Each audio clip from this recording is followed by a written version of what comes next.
1 আগস্টের পর অধিকাংশ থানায় অপরাধের নথি উধাও, চুরি, ছিনতাই, সন্ত্রাস বাড়লেও ধরাছোঁয়ার বাইরেই চিহ্নিতরা। থানাগুলোতে তালিকা না থাকা কিংবা থাকলেও সেটি প্রকাশ না করা, এগুলো কিন্তু আসলে কোনো না কোনোভাবে অপরাধীদের অপরাধ করার ক্ষেত্রে অনুপ্রাণিত করে।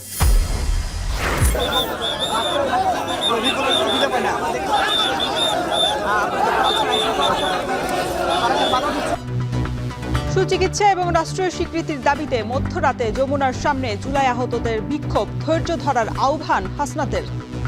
3-4টা বিষয় নিয়ে আমরা এই উইকের মধ্যে মিটিংয়ে যাব, আর 4টা বিষয় নিয়ে আর 4টা বিষয় চলমান প্রক্রিয়া। দিনাজপুরে লেভেল ক্রসিংয়ে ট্রেনের ধাক্কায় দুমড়ে মুচড়ে গেল ট্রাক, নিহত 2, গেটম্যানের দায়িত্ব অবহেলার অভিযোগ।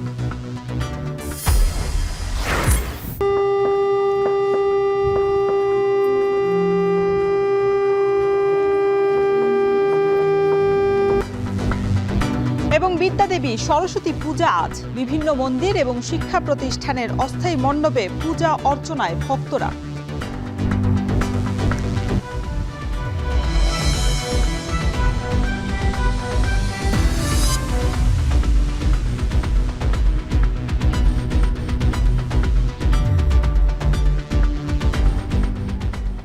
স্বাগত এখন বাণিজ্যে। পুরো আয়োজনে আপনাদের সঙ্গে আছি আমি শরীফ রাউশন। মাত্র 42 দিনেই 5 দেশে ভয়াবহ 6টি বিমান দুর্ঘটনায় প্রাণ গেল 3 শতাধিক আরোহীর। এক সপ্তাহের মাথায় ফের যুক্তরাষ্ট্রের হিউস্টনে বিমান দুর্ঘটনা, এয়ারবাসের ডানায় আগুনে ধরে গেল অল্পের জন্য প্রাণে বাঁচেন 109 আরোহী।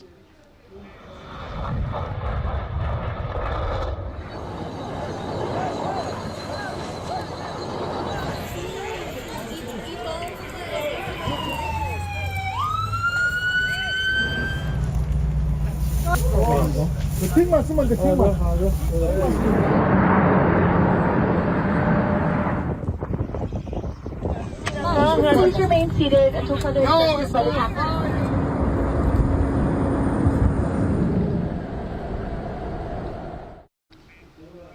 এখন বাণিজ্যে এ নিয়ে থাকছে বিস্তারিত, তবে শুরুতেই জানাবো রাজধানীর বেশিরভাগ থানায় অপরাধীদের তথ্য না থাকার খবর। রাজধানীর বেশিরভাগ থানায় নেই এলাকা ভিত্তিক অপরাধীদের তথ্য। এই তালিকা না থাকায় অনেক ক্ষেত্রেই তদন্ত কর্মকর্তাদের পড়তে হচ্ছে নানা বিপাকে। আর এই সুযোগেই ধরা ছোঁয়ার বাইরে চিহ্নিত অপরাধীরা। পুলিশ বলছে 5 আগস্টের পর থানা থেকে হারিয়ে গেছে বেশিরভাগ অপরাধের তথ্যই। রুবেল হাওলাদারের ক্যামেরায় বিস্তারিত জানাচ্ছেন আরিফ হোসেন।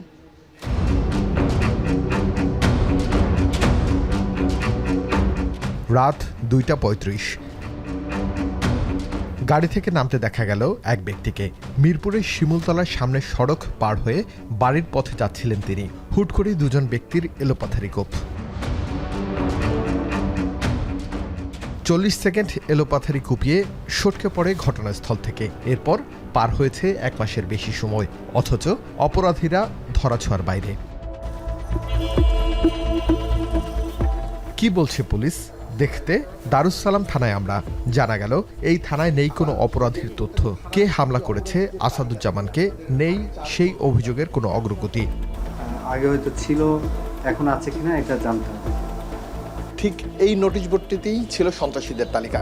তবে থানা লুট হওয়ার কারণে সেই নোটিশ বোর্ড কিন্তু এখন সিসিটিভি বসানোর স্থান হয়েছে। আমরা দেখতে চাই যে আসলে মূল সন্ত্রাসী অথবা অপরাধীদের তালিকা এই থানায় আছে কিনা। চলুন দেখে আসি। আমাদের কাছে বিভিন্ন তালিকা তৈরি করছি আমরা, কিছু তালিকা আমরা পেয়েছি, আমরা তালিকা করছি। এবার আসা যাক আরেকটি ঘটনায়। এলিফ্যান্ট রোডের মাল্টিপ্ল্যান সেন্টারের সামনে এক ব্যক্তিকে কোপাচ্ছে 15 থেকে 20 জন ব্যক্তি মিলে। অভিযোগ রয়েছে পানি, ইন্টারনেট ও ময়লার ব্যবসার নিয়ন্ত্রণ নিতে এই হামলা। অথচ এই ঘটনায় উঠে আসে কয়েকজন শীর্ষ সন্ত্রাসীর নাম। কি বলছে থানা? প্রত্যেকটা থানায় একটা সন্ত্রাসীদের চার্ট লিস্ট থাকে না? আপনাদের চার্ট লিস্টটা কোন জায়গায় ঝুলানো আছে? সেই রাস্তার রুমে।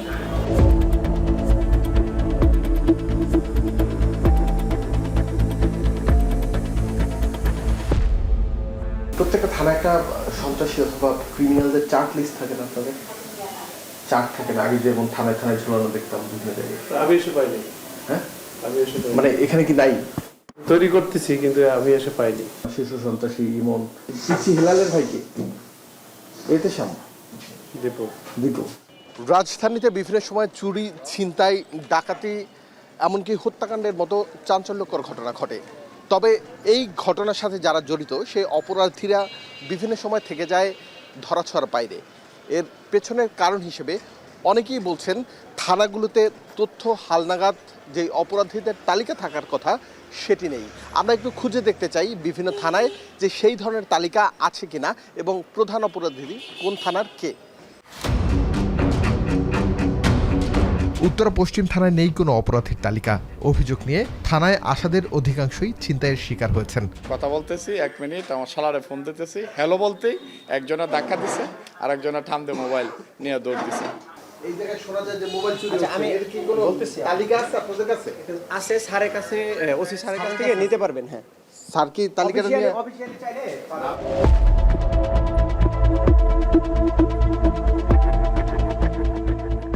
শেরেস্তার রুমে গিয়েও পাওয়া গেল না অপরাধীদের কোনো তালিকা। একটা বোর্ড থাকার কথা প্রত্যেকটা থানায় থাকে, এটা কি আছে আপনাদের? অবশ্যই আছে, কিন্তু আমি নতুন আসছি তো আমি বলতে পারতেছি না ভাই।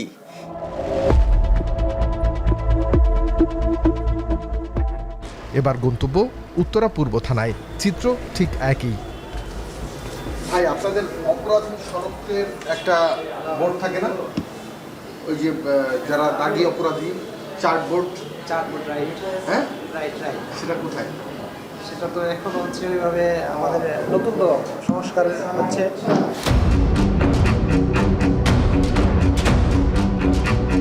শুধু এই থানাগুলো নয়, রাজধানীর অধিকাংশ থানায় খুঁজে পাওয়া যায়নি শীর্ষ সন্ত্রাসী, রেড অ্যালার্টভুক্ত সন্ত্রাসী, চাঁদাবাজ, কিশোর গ্যাং, মাদক ব্যবসায়ী, ছিনতাইকারীর তালিকা। ডিএমপি বলছে তারা অনলাইনের মাধ্যমে এটি সংরক্ষণ করেন। বর্তমানে যে সিডিএমএস রয়েছে, একটা সফটওয়্যারের মাধ্যমে আমরা এই সব তথ্যগুলো পেয়ে থাকি এবং এখানে কেউ কোনো একটা জায়গায় অপরাধ করলে তার পূর্বাপর যে অপরাধের তথ্যসমূহ সেগুলো চলে আসে। অপরাধ শনাক্তের অন্যতম হাতিয়ার এলাকা ভিত্তিক অপরাধীদের তালিকা, বলছে অপরাধ বিশ্লেষকরা। পুলিশের কাছে সঠিক তালিকা না থাকলে অপরাধীরা অপরাধ করে পার পেয়ে যায় বলেও মত তাদের। যারা অপরাধের নেতৃত্ব দিচ্ছেন এদের বিরুদ্ধে আইন প্রয়োগের ধারা বলুন অথবা সেই কার্যক্রমটা খুব জোরালো হওয়া উচিত। কিন্তু এই যে থানাগুলোতে তালিকা না থাকা কিংবা থাকলেও সেটি প্রকাশ না করা কিংবা নোটিশ বোর্ডে সেটি উত্থাপন না করা কিংবা এই ব্যাপারে এক ধরনের এড়িয়ে যাওয়া অথবা একটা ঢিলেমি ভাব লক্ষ্য করা, এগুলো কিন্তু আসলে কোনো না কোনোভাবে অপরাধীদের অপরাধ করার ক্ষেত্রে অনুপ্রাণিত করে। দ্রুত হালনাগাদ তালিকা তৈরি না করলে কিশোর গ্যাং, সন্ত্রাসী ও চাঁদাবাজদের থামানো কঠিন হবে বলে মন্তব্য অপরাধ বিশ্লেষকদের। আরিফ হোসেন, এখন, ঢাকা। জুলাই আগস্টের অভ্যুত্থান মেনে নিতে পারেনি স্বৈরাচার হাসিনার আমলারা, তাই তাদের কারণেই আহতরা সঠিক সময়ে চিকিৎসা পাচ্ছে না বলে জানান বৈষম্য বিরোধী ছাত্র আন্দোলনের আহ্বায়ক হাসনাত আব্দুল্লাহ। দাবি পূরণের আশ্বাস এবং হাসনাতের অনুরোধে গভীর রাতেই প্রধান উপদেষ্টার বাসভবনের সামনে থেকে ফিরে যান জুলাই আহতরা। এর আগে সুচিকিৎসা, পুনর্বাসন এবং রাষ্ট্রীয় স্বীকৃতি সহ 7 দফা দাবিতে দিনভর সড়ক অবরোধ করে রাখেন তারা। বিস্তারিত জানাচ্ছেন আতাউর নিয়ন। দাবি আদায়ে জুলাই আগস্টে রাজপথে নামে ছাত্র জনতা। তাদের উপর পতিত শেখ হাসিনা সরকার নির্বিচারে গুলি চালালে শহীদ হয় কয়েক শত আর আহত হয় হাজারের বেশি। সেই আহতরাই এতদিন ধরে বঞ্চিত হয়ে আসছে সুচিকিৎসা ও পুনর্বাসনের। তাই শনিবার থেকে আবারও রাজপথে নামে জুলাই বিপ্লবে আহতরা। এবার রাষ্ট্রীয় স্বীকৃতি, সুচিকিৎসা ও পুনর্বাসন সহ 7 দফা দাবি নিয়ে আন্দোলন করে তারা। তবে 48 ঘন্টায় সরকারের পক্ষ থেকে আশানুরূপ কোনো সাড়া না পেয়ে রবিবার দিবাগত রাত 12টায় ইন্টারকন্টিনেন্টাল হোটেলের সামনে পুলিশের ব্যারিকেড ভেঙে প্রধান উপদেষ্টার বাসভবনের দিকে ছুটতে শুরু করেন জুলাই আন্দোলনে আহতরা। এক পর্যায়ে তারা অবস্থান নেয় প্রধান উপদেষ্টার বাসভবনের সামনে। তাদের ঠেকাতে বাসভবনের সামনে জড়ো হয় আইনশৃঙ্খলা রক্ষাকারী বাহিনী। সাথে সাথে ঘটনাস্থলে আসেন বৈষম্য বিরোধী ছাত্র আন্দোলনের অন্যতম সমন্বয়ক হাসনাত আব্দুল্লাহ। তার প্রচেষ্টায় শান্ত হয় পরিস্থিতি। আহতদের দাবি শুনে জানান, আওয়ামী লীগের আমলের আমলারা বিপ্লব মেনে নিতে পারেনি, তাই তাদের কারণেই সঠিক সময়ে চিকিৎসা দেওয়া হচ্ছে না। এই সরকার এটা পারে নাই, সিম্পল এটা পারে নাই। ওনারা কেন পারে নাই বলি, এখানে আমলাতান্ত্রিক যে একটা জটিলতা, এখানের যে আমলারা আছে ওই আমলারাতে বিপ্লব কেরা মানেই না।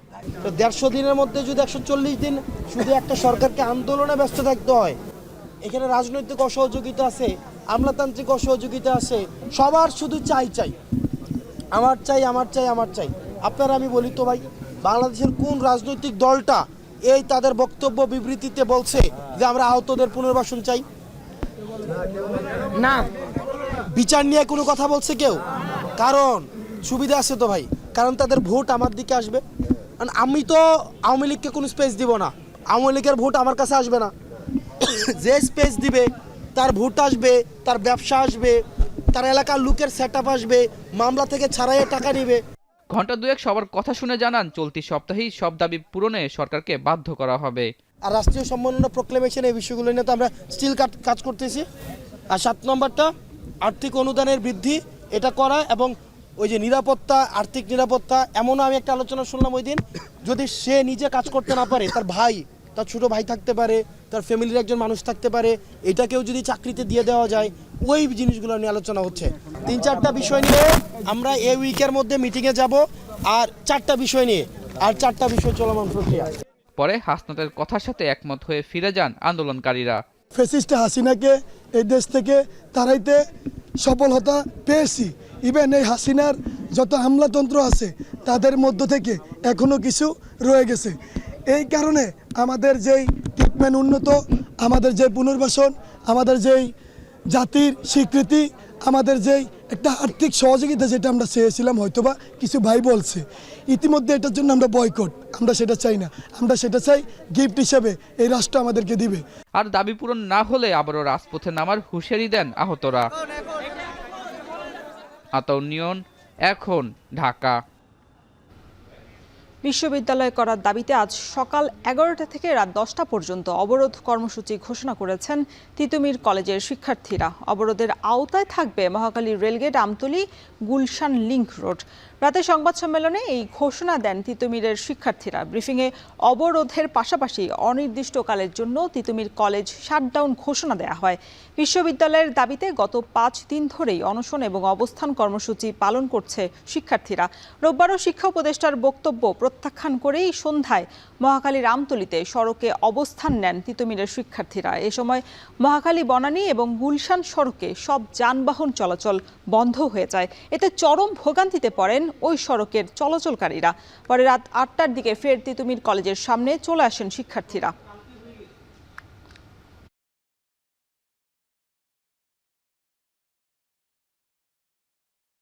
রাষ্ট্র আমাদের সাথে ইচ্ছা করে দ্বিচারিতা করছে। সকাল 11টা থেকে রাত 10টা পর্যন্ত বন্ধ থাকবে আমতলী, মহাখালী রেলগেট এবং গুলশান লিংক রোড। অনির্দিষ্টকালের জন্য তিতুমির শাটডাউন ঘোষণা করা হলো। আরএফএল ওয়াটার পাম্পের অটো থার্মাল টেকনোলজি, যা বেশি হিটে নষ্ট হয় না, শতভাগ মসৃণ ব্রাশ ইম্পেলার নিশ্চিত করে অধিক পানির flow. RFL water pump on করলে পানির তুফান। দিনাজপুরের বিরামপুর লেভেল ক্রসিং পার হওয়ার সময় ঢাকাগামী একতা এক্সপ্রেস ট্রেনের ধাক্কায় দুমড়ে মুচড়ে গেছে পাথর বোঝাই ট্রাক। এ সময় নিহত হন ট্রাকের চালক এবং সহকারী। ভোররাতে হিলি ঘোড়াঘাট লেভেল ক্রসিংয়ে এই দুর্ঘটনা ঘটে। পুলিশ জানায়, লেভেল ক্রসিং পার হওয়ার সময় পঞ্চগড় থেকে ঢাকাগামী পাথর বোঝাই একটি ট্রাকের সাথেই সংঘর্ষ হয় ট্রেনটির। মুহূর্তেই দুমড়ে মুচড়ে যায় ট্রাকটি। ঘটনাস্থলেই নিহত হন ট্রাক চালক।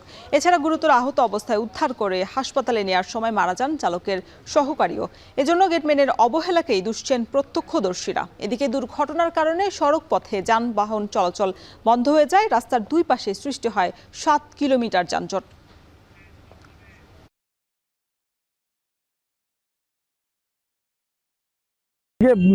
দায়িত্ব পালন করে না, দায়িত্ব পালন করলে গেট বন্ধ করবে এবং ট্রেন চলে গেলে খুলে দিবে। এরা তো কেউ এগুলা করে না। সম্পূর্ণ আপনার রেলের কর্মকর্তার দায়ী। সে মনে করেন যে ট্রেন সিগন্যাল পড়ছে কিন্তু সে সিগন্যাল ফালায় নাই, সে নাক ডাকে ঘুমাচ্ছে। তার উচিত ছিল সিগন্যাল ফালানোর।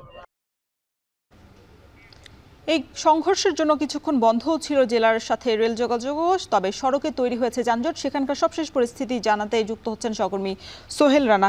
সোহেল, জানাবেন যে দুর্ঘটনার পর সেখানকার সবশেষ পরিস্থিতি কি, আর যানবাহন চলাচল কি স্বাভাবিক হয়েছে কিনা?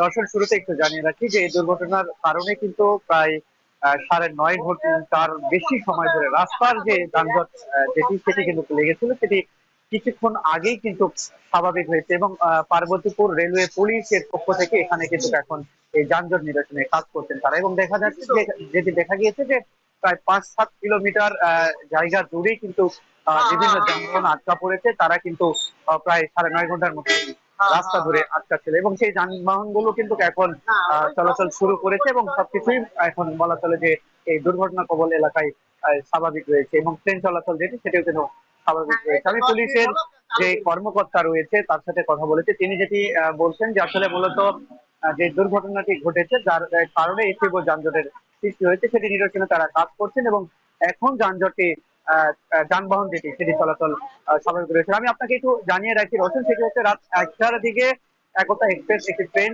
সেটি কিন্তু ঢাকার উদ্দেশ্যে পঞ্চগড় থেকে ছেড়ে যায় এবং বিরামপুর রেল গেট অতিক্রম করার সময় রেলের যে গেটম্যান ছিলেন তার অবহেলার কারণে কিন্তু পাথর বোঝা একটি ট্রাক কিন্তু রেল লাইনে উঠে যায় এবং সেই রেল লাইনে উঠে যাওয়ার ফলে ট্রাকটি দুমড়ে মুচড়ে যায় এবং ঘটনাস্থলে কিন্তু চালকের মৃত্যু এবং চিকিৎসা নেবার পথে যে সহকারী রয়েছে তারও কিন্তু মৃত্যু হয়েছে। এবং যেটি প্রত্যক্ষদর্শীরা বলছেন যে মূলত যে গেটম্যান ছিলেন তার দায়িত্ব অবহেলার কারণে এই দুর্ঘটনাটি ঘটেছে এবং এখন পর্যন্ত দুর্ঘটনার পর থেকে কিন্তু গেটম্যান পলাতক রয়েছেন এবং রেলের যে ঊর্ধ্বতন কর্তৃপক্ষ কিংবা কর্মকর্তা কেউ কিন্তু এখন পর্যন্ত ঘটনাস্থলে আসেনি। শুধুমাত্র রেলওয়ে পুলিশ কিন্তু এসেছেন এবং তারা কিন্তু এই লাশকে উদ্ধার করেছেন এবং পরিস্থিতি স্বাভাবিক করার কিন্তু চেষ্টা করছেন। তো সব মিলিয়ে বলা চলে যে রওশন, দুর্ঘটনার পর এই দুর্ঘটনা কবলিত যে ট্রাকটি সেটি উদ্ধার করেছে এবং এখন পর্যন্ত এখানকার পরিস্থিতি স্বাভাবিক রয়েছে এবং যানবাহন যেটি সেটি চলাচল শুরু করেছে। রওশন, দিনাজপুরে ট্রেন ট্রাক সংঘর্ষের পর যানবাহন চলাচল কিছুটা স্বাভাবিক হতে শুরু করেছে, সেই খবরই জানাচ্ছিলেন সহকর্মী সোহেল রানা। উদ্বোধনের 1.5 যুগেও চালু হয়নি কুমিল্লার দাউদকান্দি সরকারি ট্রমা সেন্টার। মহাসড়ক সহ জেলার বিভিন্ন সড়কে দুর্ঘটনায় আহতদের চিকিৎসা দিতেই স্থাপিত হয় বিশেষায়িত এই হাসপাতালটি। দ্রুত এই হাসপাতালটি চালুর আশ্বাস জেলা এবং স্বাস্থ্য প্রশাসনের। বাসির আহমেদের তোলা ছবিতে বিস্তারিত জানাচ্ছেন মাসুদ আলম। সড়ক দুর্ঘটনায় আহত ও পঙ্গু রোগীদের চিকিৎসার লক্ষ্যে 2006 সালে ঢাকা চট্টগ্রাম মহাসড়কের কুমিল্লার দাউদকান্দির শহীদনগরে নির্মিত হয় সরকারি ট্রমা সেন্টার। নির্মাণের 2 দফা উদ্বোধন হলেও বিশেষায়িত এই হাসপাতাল চালু হয়নি 1.5 যুগেও। নির্দিষ্ট লোকবল, চিকিৎসা সরঞ্জাম ও যন্ত্রপাতি না থাকায় 3 তলা বিশিষ্ট 20 শয্যার বিশেষায়িত এই হাসপাতালটি যেন নিজেই এখন ট্রমায়। মূলত দুর্ঘটনা প্রবণ এলাকা হিসেবে ঢাকা চট্টগ্রাম মহাসড়ক সহ কুমিল্লা অঞ্চলে সড়ক দুর্ঘটনায় আহতদের দ্রুত উন্নত প্রাথমিক চিকিৎসা সেবা নিশ্চিতে দাউদকান্দিতে স্থাপন হয় সরকারি ট্রমা সেন্টারটি। সরঞ্জামাদিও আনা হয় একটি উন্নত বিশেষায়িত হাসপাতাল পরিচালনার জন্য, কিন্তু সেটি চালু না করে কোনো মতে আউটডোরে স্থানীয়দের দেয়া হচ্ছে জ্বর, সর্দি, কাশির চিকিৎসা। আর 6.88 লাখ টাকা ব্যয়ে নির্মিত ট্রমা সেন্টার থাকা সত্ত্বেও সড়ক দুর্ঘটনায় আহতদের প্রাথমিক উন্নত চিকিৎসার লক্ষ্যে ছুটতে হয় কুমিল্লা কিংবা ঢাকা মেডিকেল কলেজ হাসপাতালে। প্যারাসিটামল দিছে, নাপা দিছে, মলম দিছে। টেম্পোরারি চলে, ডাক্তার আইয়ে 4-5 জন ঠিকই আই, কোনো রুগী টুগী আসে না। প্রাথমিক চিকিৎসাটা পাচ্ছি না, এর জন্য আমাদেরকে উপজেলা স্বাস্থ্য কমপ্লেক্সে যাওয়া লাগতেছে। সরকার যদি এটা তাড়াতাড়ি চালু করে তো জনগণের ভালো হবে। দায়িত্বরত চিকিৎসক বলছেন, প্রয়োজনীয় জনবল ও সরঞ্জাম সরবরাহ করা হলে বিশেষায়িত ট্রমা সেন্টারটি হবে এই অঞ্চলের মানুষের সবচেয়ে উপকারী স্বাস্থ্যসেবা প্রতিষ্ঠান। আর জেলা সিভিল সার্জন বলছে, ট্রমা সেন্টারটি দ্রুত চালু হলে সড়ক দুর্ঘটনা কবলিতদের যেতে হবে না ঢাকা কিংবা কুমিল্লা মেডিকেলে। ট্রমাটিক কেসের হিস্ট্রি থাকে, সেখানে ব্লিডিং থাকে, ফ্র্যাকচার থাকে, বিভিন্ন ধরনের ইনজুরি থাকে। আমি যদি শুরুতেই চিকিৎসাটা এখানে দিয়ে দিতে পারি, সেক্ষেত্রে সময়টা যেমন বেঁচে যাবে, রোগীর জীবনটাও মানে সেভ করার চান্সটা অনেকটা বেড়ে যাবে। পর্যাপ্ত লজিস্টিক সাপোর্ট আর যদি জনবল অ্যাপ্রুভাল ঠিকঠাক মতো পাওয়া যায়, এই ট্রমা সেন্টারগুলো মানুষের ভালো কাজে আসতে পারে। দেশের অর্থনীতির লাইফলাইন খ্যাত ঢাকা চট্টগ্রাম মহাসড়কের কুমিল্লার ১০৫ কিলোমিটার এলাকায় গত এক বছরে ছোট বড় ১৭১টি দুর্ঘটনায় প্রাণ হারিয়েছেন ১৫২ জন। এসব দুর্ঘটনায় আহত হয়েছেন ১৩৭ জন। হাইওয়ে পুলিশ কুমিল্লা অঞ্চলের তথ্য বলছে, দুর্ঘটনাপ্রবণ অঞ্চলটিতে সড়ক দুর্ঘটনায় গুরুতর আহত বেশিরভাগ ব্যক্তি কুমিল্লা কিংবা ঢাকা নেয়ার পথেই মৃত্যু হয়েছে।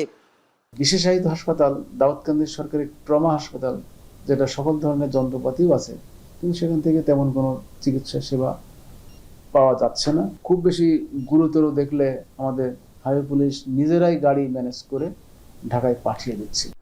সড়ক দুর্ঘটনায় আহত রোগীদের চিকিৎসা সেবায় ট্রমা সেন্টারটির উন্নয়নে যথাযথ পদক্ষেপ নেওয়ার আশ্বাস জেলা প্রশাসকের। দুর্ভাগ্যজনক যে এটা আমরা ইনফ্রাস্ট্রাকচার করে রেখেছি, এটাকে চালু করতে পারিনি। আমরা স্বাস্থ্য মন্ত্রণালয়ের সাথে যোগাযোগ করব। নিশ্চয়ই সরকার এক্ষেত্রে যেন এই সেবাটা মানুষ পায়, এই জন্য যা করণীয় নিশ্চয়ই সরকার করবে, আমরা সরকারের দৃষ্টিতে আনবো। বিশেষজ্ঞরা বলছেন, ট্রমা সেন্টারটি চালু হলে দুর্ঘটনায় গুরুতর আহতদের ঢাকায় পাঠানোর পরিমাণ যেমন কমবে, তেমনি দ্রুত আহতদের প্রয়োজনীয় উন্নত চিকিৎসা সেবা দেয়া সম্ভব হবে।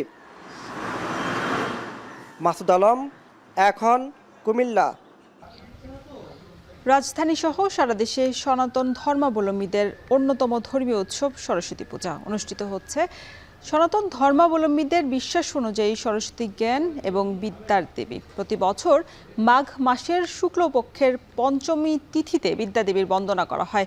সিলেট থেকে সন্দীপন শুভ এবং বরিশাল থেকে এই বিষয়ে বিস্তারিত জানাতে যুক্ত হচ্ছেন সহকর্মী অমিত হাসান। শুরুতেই যেতে চাই সিলেটের কাছে, শুভর কাছে। শুভ, জানাবেন যে সকাল 10টা 27 তো এই তিথি শেষ হবে, এরপর দিনভর কি আনুষ্ঠানিকতা রয়েছে?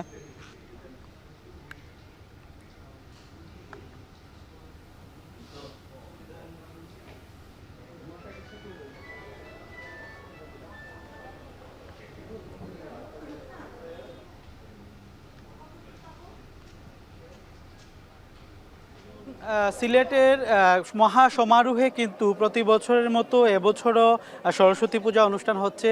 বিদ্যা এবং জ্ঞানের দেবী হিসেবে আখ্যায়িত এই সরস্বতী পূজাকে বিশেষ করে শিক্ষা প্রতিষ্ঠানের শিক্ষার্থীরা করে থাকেন, এছাড়াও বিভিন্ন সরকারি বেসরকারি প্রতিষ্ঠানে হচ্ছে। আমি যেখানে রয়েছি সেটি হচ্ছে মণিপুরি রাজবাড়ি এলাকা। সেই মণিপুরি রাজবাড়িতে কিন্তু বিভাগীয় কমিশনারের কার্যালয় সহ মাধ্যমিক ও উচ্চ মাধ্যমিক শিক্ষা বোর্ড এবং অডিট অ্যান্ড অ্যাকাউন্টস পূজা উদযাপন পরিষদ এবং বিভিন্ন সংগঠন রয়েছে। বিশেষ করে মণিপুরীদের আদিবাসী সম্প্রদায় মণিপুরীদের একটি পূজা রয়েছে এখানে, মণিপুরী রাজবাড়ির যে সরস্বতী পূজা, এবং এই পূজার মাধ্যমে কিন্তু তারা বিশেষ করে নিজেদের জ্ঞানকে বিকশিত করার কথা বলছেন, শিক্ষার কথা বলছেন, আলোর কথা বলছেন। সকল অন্ধকার, সকল তমসা দূর করে যেন আলোর পথে এগিয়ে যায় বাংলাদেশ এবং সবাই যেন আলোকিত হয়, তেমনটি কিন্তু প্রত্যাশা এই পূজা থেকে। এবং আজকে সকাল থেকে কিন্তু মহা সমারোহে এখানে ভোগ নৈবেদ্য প্রদান করা হয়েছে এবং অঞ্জলি প্রদান করা হয়েছে, এবং অঞ্জলির পর কিন্তু প্রসাদ বিতরণ আমরা দেখেছি, এবং বেশ সম্প্রীতির মাধ্যমে সিলেটের পূজা হয়ে থাকে। এবং আজকে দিনব্যাপী এই পূজা অনুষ্ঠিত হবে এবং আগামীকাল, যেটি সবচেয়ে একটু জানিয়ে রাখতে চাই, সিলেটের শতবর্ষী যে ঐতিহ্য, সেই ঐতিহ্যের শোভাযাত্রা অর্থাৎ নগর শোভাযাত্রা কিন্তু হবে প্রতিমা সহকারে। সেখানে কিন্তু প্রায় শতাধিক প্রতিমা থাকবে এবং শতাধিক ট্রাকে করে কিন্তু সিলেট নগরীতে সেই প্রতিমাগুলোকে নিয়ে শোভাযাত্রা হবে। এবং শোভাযাত্রায় শুধুমাত্র যে সনাতনী সম্প্রদায় সেটি নয়, এখানে কিন্তু অন্যান্য সম্প্রদায়ের মানুষও কিন্তু বেশ সম্প্রীতির সাথে তারা এই শোভাযাত্রা অনুষ্ঠানটি পালন করে থাকেন। এবং আজকেও কিন্তু দিনভর শুধুমাত্র যে পূজা অনুষ্ঠান তেমনটি নয়, সেখানে কিন্তু সাংস্কৃতিক অনুষ্ঠান থাকবে এবং আরও অন্যান্য অনুষ্ঠানও কিন্তু থাকবে। এবং বিশেষত যেটি বলতে চাই যে ভোগ নৈবেদ্য সহ নানা আয়োজন, নানা উৎসবে কিন্তু মুখরিত এই সরস্বতী পূজা। এবং এই সরস্বতী পূজায় প্রত্যেকেরই প্রত্যাশা যেন বিদ্যার্থীরা তাদের বিদ্যা লাভ করেন, এবং তাদের চাওয়া হচ্ছে যেন প্রতি বছরের মতো এবছরও সম্প্রীতির মাধ্যমে এই পূজা অনুষ্ঠানটি শেষ করতে পারেন। এটুক ছিল আসলে সিলেট থেকে আমার কাছে সর্বশেষ। বরিশাল থেকে পূজার খবর জানাতে যুক্ত হচ্ছেন আমাদের সহকর্মী অমিত হাসান। শুভ ধন্যবাদ। সারা দেশের মতো বরিশালেও নানা আয়োজনে এবং উৎসব মুখর পরিবেশে উদযাপিত হচ্ছে সরস্বতী পূজা এবং সকাল থেকেই আমরা বিভিন্ন শিক্ষা প্রতিষ্ঠানে এবং বিভিন্ন পূজা মণ্ডপগুলোতে মন্দিরগুলোতে দেখেছি দর্শনার্থী এবং ভক্তদের আসলে একটি ভিড়। এবং এই মুহূর্তে রয়েছি বরিশাল বিএম কলেজে সবচেয়ে বড় একটি পূজা হচ্ছে, যেখানে আসলে বিএম কলেজের যে 22টি ডিপার্টমেন্ট রয়েছে সেই বিভাগগুলোর বিভিন্ন বিভাগের আলাদা আলাদা করে কিন্তু পূজা মণ্ডপ তৈরি করা হয়েছে এবং নানা ধরনের বর্ণিল সাজে কিন্তু এটি সাজানো হয়েছে। এবং এই মুহূর্তে দেখছেন যে অঞ্জলি অনুষ্ঠান সেটি অঞ্জলি প্রদান করা হচ্ছে এবং সব বিভাগেরই কিন্তু আলাদা আলাদা অঞ্জলি অনুষ্ঠিত হয়েছে এবং সেখানে কিন্তু এই মুহূর্তে একটি অঞ্জলি ব্যবস্থাপনা বিভাগের সেটি কিন্তু এখন অনুষ্ঠিত হচ্ছে। এবং এভাবেই কিন্তু বরিশালের বিএম কলেজের যে 22টি বিভাগ রয়েছে সেই বিভাগগুলো আলাদা আলাদা অঞ্জলি প্রদান করেছেন এবং এতে আসলে বরিশালের যারা শিক্ষার্থীরা রয়েছেন বিভিন্ন স্কুল কলেজের শিক্ষা প্রতিষ্ঠানের কিংবা এই প্রতিষ্ঠানের যারা শিক্ষার্থীরা রয়েছেন তারা আসছেন সকাল থেকেই এবং অঞ্জলি নিচ্ছেন। এরপরও কিন্তু এই কলেজে বিভিন্ন ধরনের অনুষ্ঠান রয়েছে, সন্ধ্যায় সাংস্কৃতিক অনুষ্ঠানের আয়োজন করা হচ্ছে এবং আমরা সকালে বরিশাল মহিলা কলেজ, অমৃতলাল কলেজ, এছাড়া রামকৃষ্ণ মিশন সহ বিভিন্ন মন্দিরগুলোতেও দেখেছি নানা আয়োজন রয়েছে এই পুজোকে কেন্দ্র করে। এবং এই পুজোকে কেন্দ্র করে আসলে যারা দর্শনার্থী কিংবা ভক্তরা রয়েছেন তারা একটি প্রার্থনা করছেন যে আগামীতে যেন সকলের পড়াশোনা বিদ্যা বুদ্ধি সবকিছুই যেন লাভ করে এবং খুব ভালোভাবে তারা যেন আগামী দিনগুলো কাটাতে পারে এবং আগামী বছরও যেন এইভাবে উৎসব মুখর পরিবেশে তারা এই সরস্বতী পূজা উদযাপন করতে পারে এমন আয়োজন করেছেন। এবং আপনারা যদি দেখায় যে পুরো বিএম কলেজের যে পুরো মাঠটি রয়েছে সেটি কিন্তু কানায় কানায় পূর্ণ শিক্ষার্থীদের পদচারণা এবং সকাল থেকেই কিন্তু শিক্ষার্থীদের এই উপস্থিতিটা আমরা দেখতে পেয়েছি এবং বিভিন্ন বিভাগের কিন্তু আলাদা আলাদা একটি পূজা মণ্ডপ করা হয়েছে। সেই পূজা মণ্ডপগুলোতে কিন্তু শিক্ষার্থী যারা রয়েছেন তারা উপস্থিত হচ্ছেন এবং এই অনুষ্ঠানটি আসলে উদযাপন করছেন এবং আগামী বছর যেন এর থেকে আরো বড় করে সবাই মিলে এই সরস্বতী পূজা উদযাপন করতে পারে সেই প্রত্যাশা জানিয়েছেন এখানকার যারা শিক্ষার্থী এবং ভক্তরা রয়েছেন তারা। তো এবার আমরা চলে যাব ঢাকায়, সেখানে রয়েছেন সহকর্মী তানজিলা খান মিম।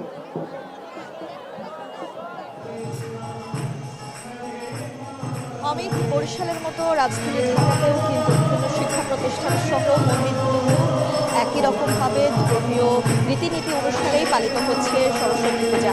মাঘ মাসের পঞ্চমী তিথি অনুযায়ী সনাতন ধর্মাবলম্বীদের অন্যতম একটি ধর্মীয় উৎসব এই সরস্বতী পূজা পালন করা হয়ে থাকে। এই তিথিকে পঞ্চমী তিথি বা বসন্তী তিথিও বলা হয়ে থাকে এবং হিন্দু শাস্ত্র মোতাবেক কিন্তু এই সরস্বতী হলেন বিদ্যা এবং সঙ্গীতের দেবী। আর এই দিন মূলত সনাতন ধর্মাবলম্বীরা সরস্বতীর পূজা করে থাকেন যেন আসলে তারা সারা বছর ভালো থাকেন এবং বিদ্যা অর্জন করতে পারেন।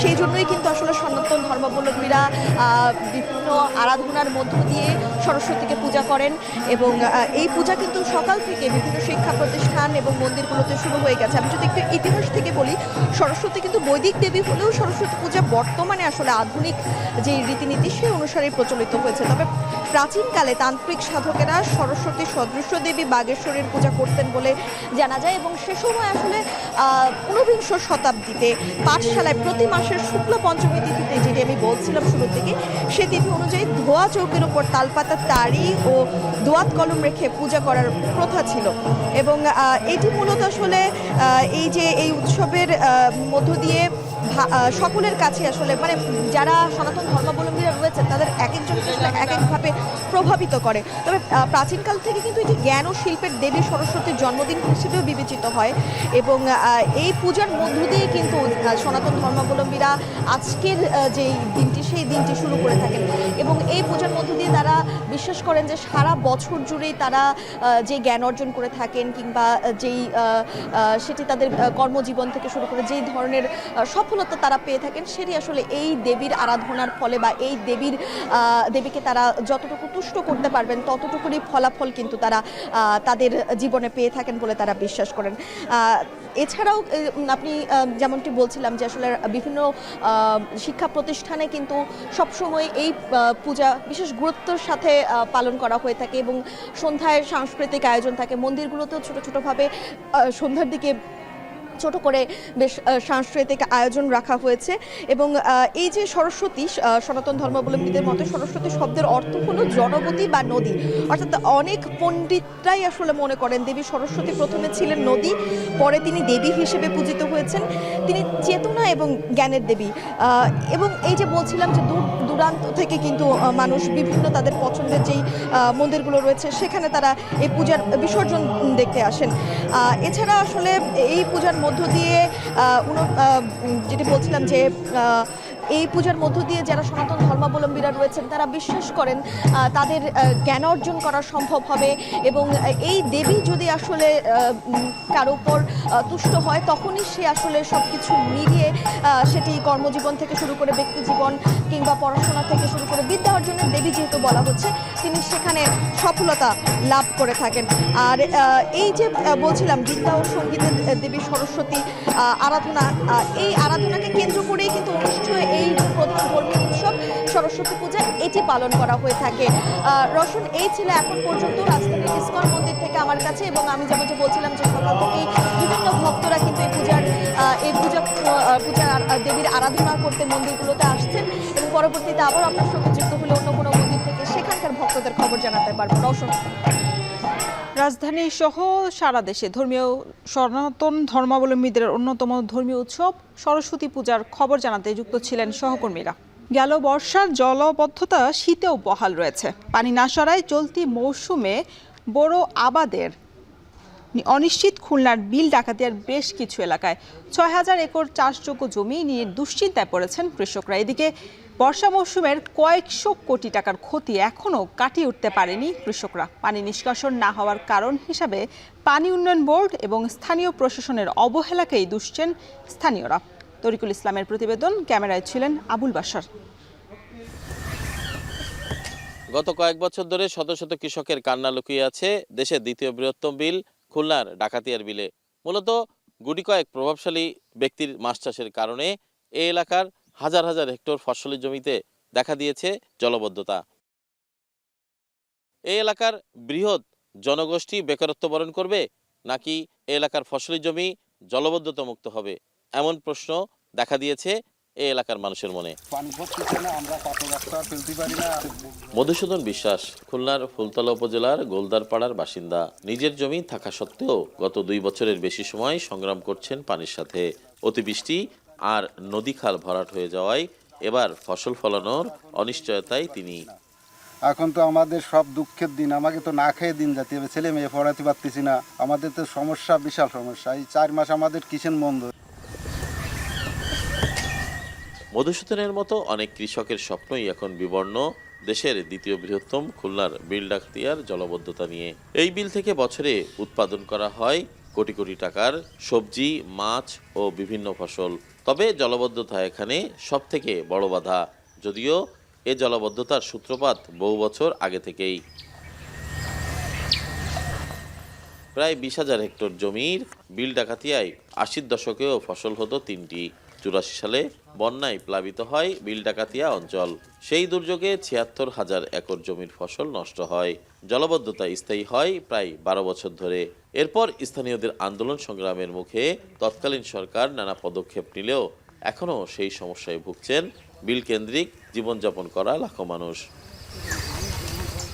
বর্ষা মৌসুম শেষে এসেছে বড় আবাদের সময়।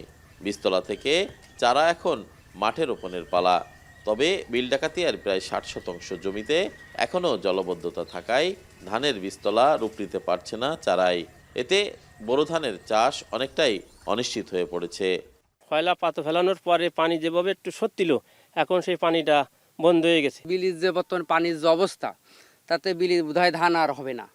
বিল ডাকাতিয়ায় এই অঞ্চলের 6টি উপজেলার মোট 30,000 একর চাষাবাদযোগ্য জমি রয়েছে।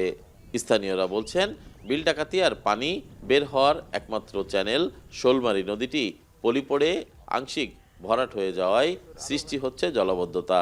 প্রত্যেক বছর এই ঘের থেকে প্রায় 2-2.5 লক্ষ টাকার মাছ ওঠে, এবার তার কিছুই পাওয়া যাবে না, শুধু বৃষ্টির কারণে। চেয়ারম্যান কি মেম্বার কেউ আসে আমাকে বলতেছে না যে এই খালটা কিভাবে করে, যে সেলা আটিয়ে গেছে, জল যায় না, ওই 80 ফুটে খালও সেলায় ভরে গেছে। জেলা প্রশাসন বলছেন সমস্যার সমাধানে অনেকবার সভা ও গণশুনানি করা হলেও কোনো সুফল মেলেনি।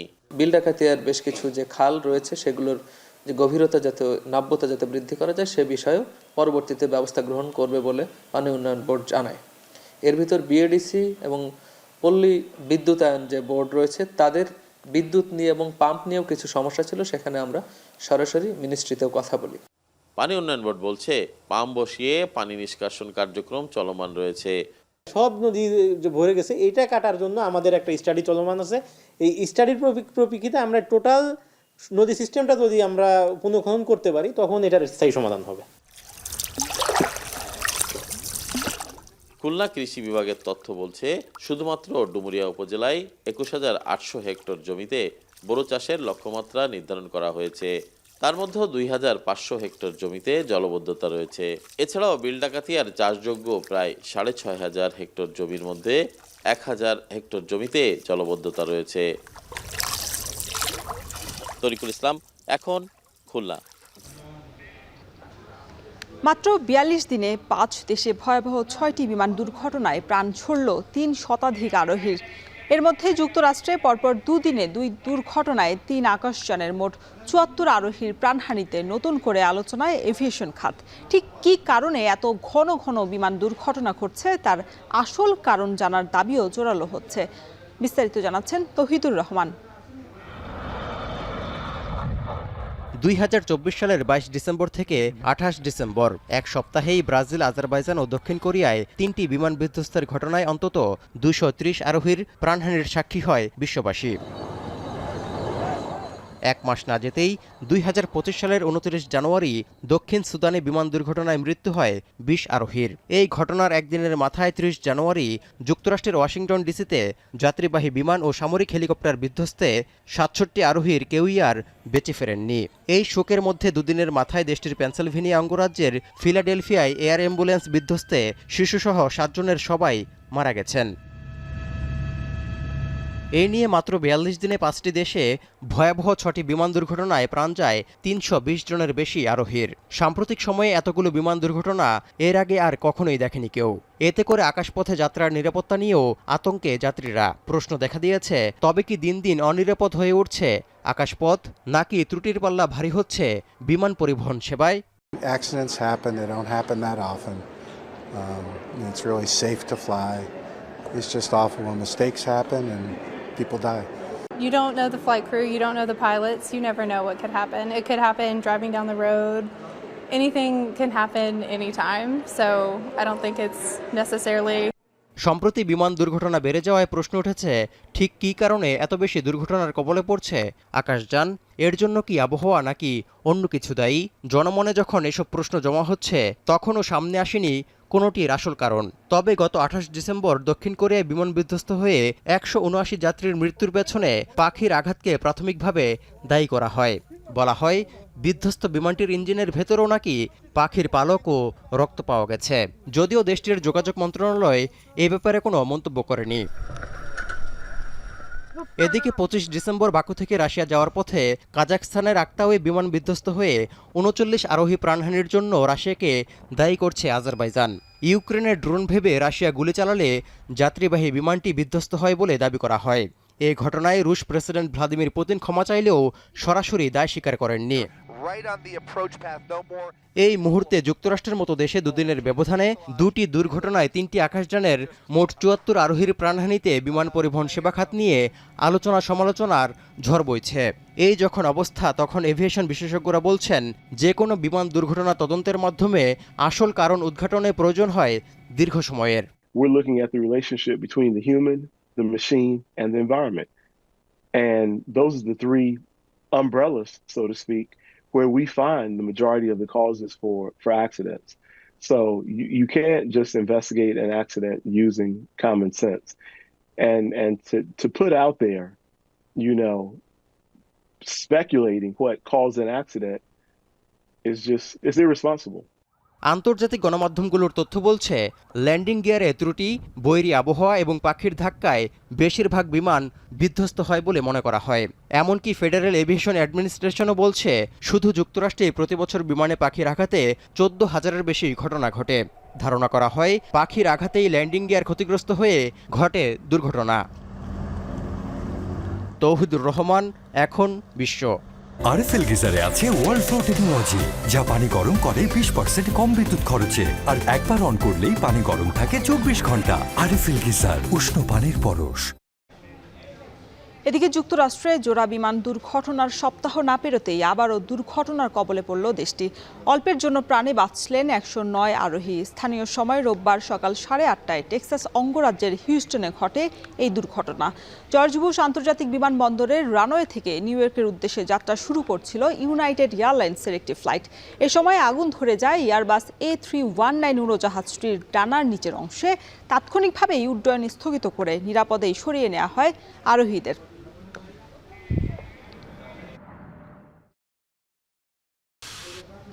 এবার খেলার খবর। বিপিএলে সবার আগে প্লে অফ নিশ্চিত করা রংপুর লিগ পর্বের শেষে দৌড়াচ্ছে ঠিক উল্টো দিকে। ফাইনালে তাদের সামনে বড় বাধা এখন এলিমিনেটর। ফাইনালের পথে এক পা বাড়িয়ে রাখায় চোখ এখন রংপুর রাইডার্সের অলরাউন্ডার শেখ মেহেদীর। দিনের অন্য ম্যাচে প্রথম কোয়ালিফায়ারে ফরচুন বরিশালের প্রতিপক্ষ চিটাগং কিংস। বিস্তারিত জানাচ্ছেন ওয়াসিউল হক পান্থ। যেহেতু আমরা যুদ্ধক্ষেত্রে যাব, কেউ কাউকে ছাড় দিব না। কিছুদিন আগেও রংপুর রাইডার্স ছিল অজেয়। টানা 8 জয়ে সবার আগে কোয়ালিফায়ার নিশ্চিত করে দলটি। এরপরই হয়েছে ছন্দপতন। টানা 4 ম্যাচ হেরে গেছে নুরুল হাসান সোহানের দল। 3 বিভাগেই মনে হচ্ছে এক ভিন্ন দল খেলছে এখন। লিগ পর্ব শেষে 4 ম্যাচ হেরে তাদের সামনে এখন এলিমিনেটর বাধা। প্রতিপক্ষ দারুণ ছন্দে থাকা Khulna Tigers.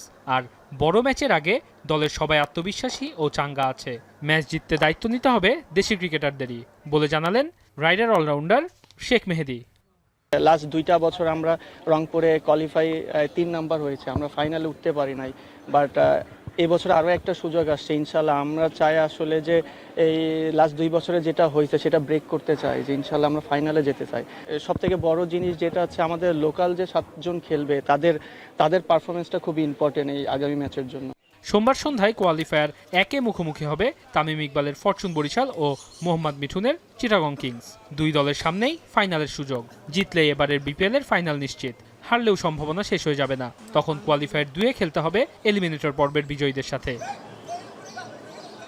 Tamim Iqbal, David Malan, Towhid Hridoy, Mushfiqur Rahim, Mahmudullah রিয়াদের মতো খেলোয়াড়ে গড়া বরিশাল খালি চোখে একটু সমৃদ্ধ দল। তবে চিটাগং কিংসও এখন আর হেলাফেলার দল নয়। আসর যত শেষের দিকে যাচ্ছে চিটাগং কিংসও দল হিসেবে ততই দাঁড়িয়ে গেছে। নামি দামি পারফর্মার কম থাকলেও বেশ ছন্দে আছেন পারভেজ হাসান ইমন, হায়দার আলী ও শামীম পাটোয়ারিরা। রাউন্ড রবিন লিগ শেষ করে এখন নকআউট পর্ব, স্নায়ুর লড়াই।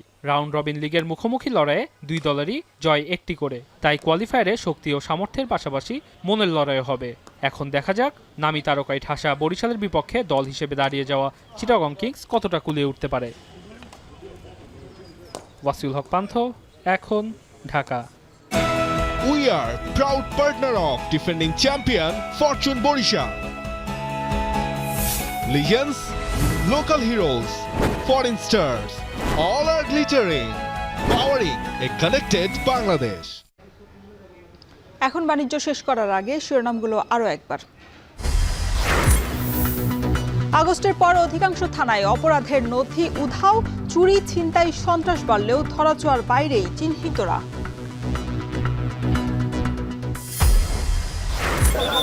সুচিকিৎসা এবং রাষ্ট্রীয় স্বীকৃতির দাবিতে মধ্যরাতে যমুনার সামনে জুলাই আহতদের বিক্ষোভ, ধৈর্য ধরার আহ্বান হাসনাতের।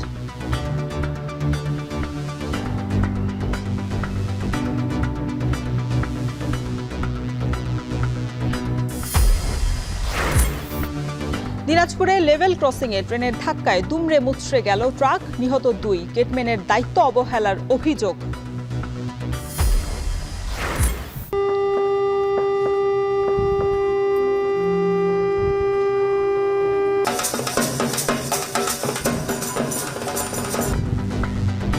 এবং বিদ্যাদেবী সরস্বতী পূজা আজ। বিভিন্ন মন্দির এবং শিক্ষা প্রতিষ্ঠানের অস্থায়ী মণ্ডপে পূজা অর্চনায় ভক্তরা।